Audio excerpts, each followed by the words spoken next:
Saudara sekalian,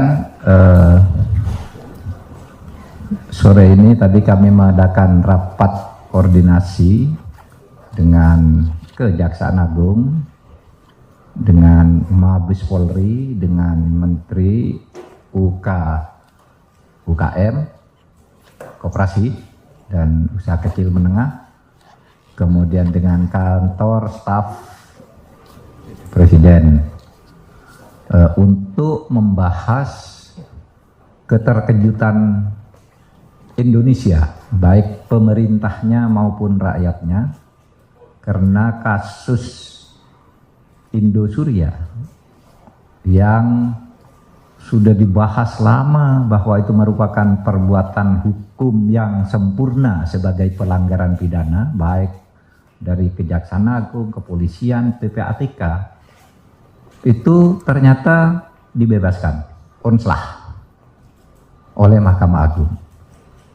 Kita tidak bisa menghindar dari keputusan Mahkamah Agung untuk mengganti kata kita harus menghormati. Saya sekarang akan mengatakan tidak bisa menghindar karena itu putusan Mahkamah Agung.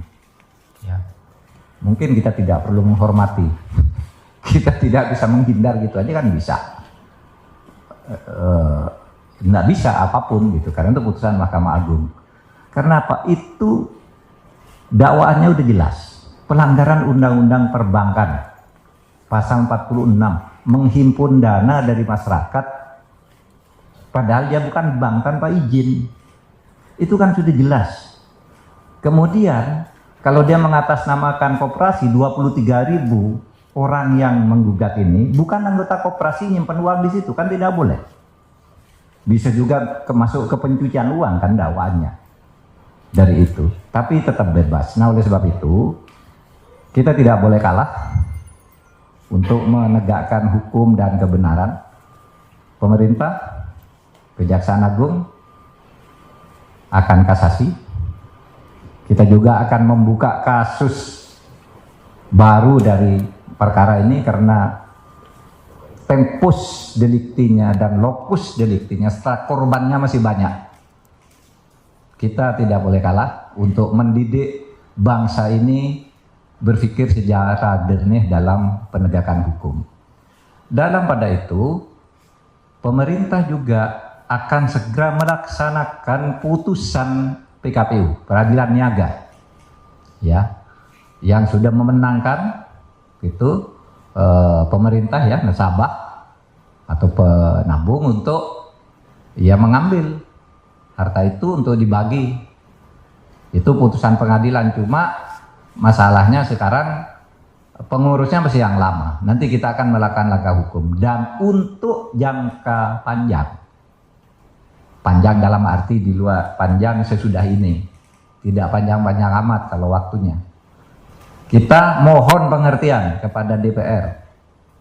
Kita akan merevisi Undang-Undang Koperasi. Karena sekarang penipuan-penipuan dan pencurian uang rakyat itu, kalau Undang-Undang Perbankan ada pengawasnya. Kalau Undang Koperasi itu mengawasi dirinya sendiri koperasi, sehingga Menteri Koperasi, pemerintah tidak bisa ikut ke dalam. Baru sesudah terjadi dipaksa ikut oleh hukum. Nah, oleh sebab itu mohon pengertiannya, kita akan mengajukan revisi Undang-Undang Koperasi agar penipuan-penipuan yang berkedok koperasi ini bisa segera diakhiri dan ditangkal untuk masa yang akan datang.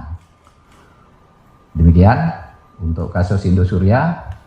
Kepada masyarakat juga hati-hatilah, jangan sembarang nyimpan uang di koperasi juga.